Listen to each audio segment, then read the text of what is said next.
we stumbled across a brand that had introduced a somewhat familiar looking watch to their catalogue. They made this a watermelon homage. I'll do them the honour of calling it a homage. So this is obviously the well-known Studio Underd0g piece, and this is the homage here. So I think it's fair to say they've been inspired by us. They've also released in this range another piece which they've called Avocado, right? And we've decided it would be quite fun for us to copy a copy. You know, why don't we, Studio Underd0g, make an avocado watch inspired by this avocado watch? We're going to homage their design. And this is going to be a really fun one because this is going to allow us again to engage directly with the enthusiast community. This is part 2 of our interview with Richard from Studio Underd0g, and if you've missed out on part 1, there will be a link in the description. And in this episode, Richard will share his secret on creating a successful watch brand, as well as talk about the incident with the Chinese company and what he is going to do about that. So what is your watch design process like? The development time from ideation to announcing the project of the field watch took over 2 years, for example. Mostly because there were some sort of challenges with the actual technical development aspect of it. It hugely varies, and one of the main kind of reasons for the variance, and something that I used to really kick myself for in terms of the design process, is I'd have an idea, I'd kind of sketch it out or do some renders, and I'd get to the point where I was 95% done in terms of maybe getting some samples made. And the 95% mark, I'd just stop and I'd put it on ice. And I'd come back to it, 3 months later. And what I used to do is kick myself because I think, I've just wasted 3 months here. I'm looking at this design, it's almost finished. I should have samples on my desk, or we should be moving forward with this idea. But I've realized that break is now part of the design process. Because sometimes I'll come back after 3 months and I'll look at it and I'll think, what on earth was I thinking? This is, I'll have moved on from it, or I don't like the direction. So what I found is actually, if after 3 months I come back to it and I think, my gut reaction is to kick myself like, why don't I have samples of this? That's actually a good sign. And that's part of the process now. And yeah, I'm less likely to kind of kick myself about that and just realize that is part of the process. And if I like it after 3 months, that's a really good sign. And it's something that we should continue to move forward with. I've got various samples in drawers and dials that I've made that, I've gotten, if I haven't kind of fallen in love with it, or if it doesn't really resonate, or if I don't get a sample and go, this is the coolest thing ever, it probably, for good reason, just ends up in a drawer, and never gets released, which is probably, probably the best thing for it, really. What is the difference between Series 1 and Series 2 watches? For the 01 series, I kind of followed this design process of a juxtaposition between either old technology or old vintage references, and then kind of a modern playful twist. So what I mean by that is I took a very kind of classic 1960s chronograph. So you look at the case shape, the design, the movement that was selected, a movement that was designed in the 1940s by the Swiss, sold to the Chinese Air Force in the 60s, and made there ever since, super old technology. You look at the straps that I choose, I always choose quite traditional colors and whatnot. And then when it comes to the design, there's that modern playful twist. And with the 01 Chrono series, that was through use of color, as well as some playful graphic design. So you look at the dial, and it's unlike anything you've ever seen before because of the colors and some of the design decisions. But it's also strangely familiar because there's a lot of vintage cues and subtleties in there as well. So that design process hasn't changed. I think that is integral to what makes a Studio Underd0g watch a Studio Underd0g watch. So looking to the 02 series, I kind of followed that path and that train of thought. So what I did for the 02 was I took a 1940s brief from the Ministry of Defence. That was to build a field watch that most people recognise as the Dirty Dozen, the 12 watches that were made for the war.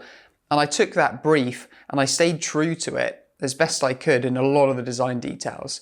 So we have a closed case back, right? That was important because when you're in the field, you don't have a chance to admire the movement. It risks lowering the water resistance. So we stuck with that closed case back. The construction, instead of having a separate bezel, the way they achieved it to improve water resistance again was to have, a bezel and a mid case that are all one piece. So we've opted to do that as well. We've got drilled lugs for a NATO strap. All the watches come with the NATO. So we stayed true to all the design details. And then when it came to the dial, we put our own kind of modern twist on it. And this was through some use of colours, but mostly kind of materials. So essentially what it resulted in is two very different looking products in terms of the 01 and the 02 series, but actually they're both following the same sort of design process. And I think that's really important for the longevity and the long term of the brand as well. Because otherwise, people might just expect that Studio Underdog equals watermelon colours on a dial, pink and green on a dial, and that's the future of the brand. Whereas I think with this approach, it shows that there's a lot more opportunity and a lot more exciting things that we're able to do in the future. Can you talk about the Chinese copycat brand? A couple of weeks ago, we stumbled across a brand that had introduced a somewhat familiar looking watch to their catalogue, which, I think it's fair to say has been heavily inspired by the Studio Underdog watermelon watch. I think I've got a sample somewhere, so I might actually grab that for you. Here we go. In its original packaging as well. So we've got this. They made this a watermelon homage. I'll do them the honour of calling it a homage. So this is obviously the well-known Studio Underdog piece, and this is the homage here. So I think it's fair to say they've been inspired by us.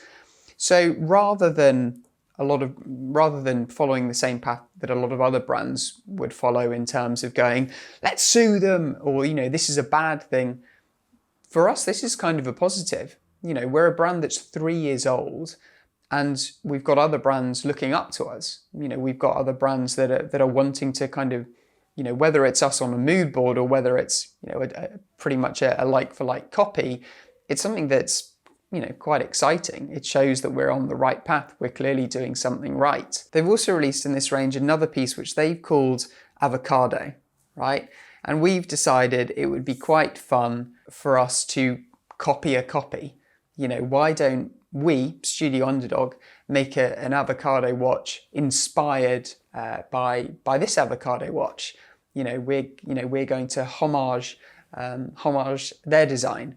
So again, just something, a playful project that shows our kind of less serious approach. I think it communicates that we like to do things slightly differently. We like to kind of, put a twist, a Studio Underdog stamp on every project that we do. And this is going to be a really fun one because this is going to allow us again to engage directly with the enthusiast community. So where for most part when it comes to the design process, as I said, I kind of tunnel vision. I tend not to take on, advice or guidance. Whereas this is one, I kind of want to get the feedback of what people think. Would people like us to do a like for like copy, or would they like us to take the theme of avocado and play with that and do something, something different? So we've got a few different paths that we can follow, and we want to keep the community involved in that process. How do you go about collaborating with other brands? The most important thing for me when it comes to any sort of collaboration or any sort of project in general is what's the story? What's the storytelling element? What message do we want to share? And the pizza project with Time and Tide was one that came about really naturally. where I'd had this idea for an April Fool's, right? Where, you know, for me, Studio Underdog as a brand and the products we released, yes, they're playful, but they're really kind of refined.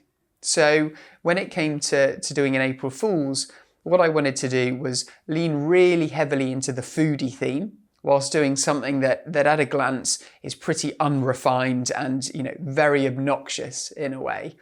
And that was, you know, the pizza project. So I'd had this idea, I called Andrew up and to explain that I wanted to do a video, this sort of satire skit on, you know, the introduction of this monstrosity, really. And I totally butchered the explanation and I thought he was going to think I was an idiot, but he stopped me halfway through and he said, "Rich, whatever it is, let's do it. It sounds fun." So that was originally the start and the end of the project.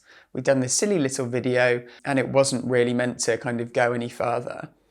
But it kind of, again, like all these sort of projects do, it sort of grew organically. We never set out, oh, let's do a collaboration, let's work on something, you know, let's work on a piece. It was just something that sort of naturally developed over time.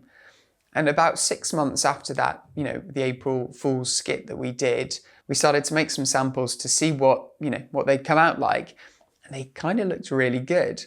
So from there, we decided, right, how can we introduce this? How can we launch this in a really fun and playful way rather than just adding it to our online catalogue? We decided to do a kind of a hand-delivered system only. So at the moment, you know, for the pizza watches, you can only get them through myself or Andrew directly, which again sort of ties into the opportunity for us to engage with our community, with our audience, with enthusiasts. So I'm sure that's one thing that on the British Watchmakers Day, people will be running up to me, you know, asking for a slice of the action. Do you have any advice for new watch brands? I think, you know, one of the kind of the keys to the success of Studio Underdog is, it's a little bit backwards, but it was the fact that it was a passion project. I wasn't thinking commercially when I was making a lot of my decisions. And I think had I taken on more feedback, or had I been looking, you know, what sells the most, you know, in terms of introducing a brand. Okay, I'm making a dive watch. What colors are the most commercial? Okay, you know, a black dial, you know, and you end up following a checklist. And it means that it's really hard to do something unique and innovative. And one of the leg ups that I had was I wasn't thinking commercially. I wasn't thinking, how can I sell the most amount of watches? I thought, you know, who on earth wants a food themed or a column wheel chronograph that is, you know, inspired by a pair of Nike trainers? You know, where's the market for that? You know, maybe me and 5 other people, including my mother. You know, but that approach allowed me to create something really unique. So that's the kind of, I guess, I tend not to kind of give it guidance or advice, but what I can say is, you know, I can speak from my experience, and that's something that was really important and I think has led to success, really. Any final thoughts? You know, what I'd like to take this opportunity, I guess, to thank the enthusiast community, which hopefully I'll see a lot of that community in early March at the fair. Studio Underdog exists because of, you know, that community. When I started, it was literally a handful of messages, you know, positive messages on a Facebook group that really sort of started to ignite the brand. Without this community, whether it's in the UK or whether it's in the US or wherever these little pockets are, you know, we can see there's people in, you know, Dubai and Singapore that love what we're doing. And yeah, without that without the support there, Studio Underdog wouldn't exist today. So I'm looking forward to getting out there, getting in front of people and getting face to face with really the people that have allowed Studio Underdog to be what it is today. Interviewing Richard was so much fun. He's full of enthusiasm and the future of Studio Underdog does look very bright. If you've missed part 1 of the interview, you can find a link in the description. And if you want to see more of our coverage of the British Watchmakers Day, then click on one of the videos on the screen. Thanks for watching.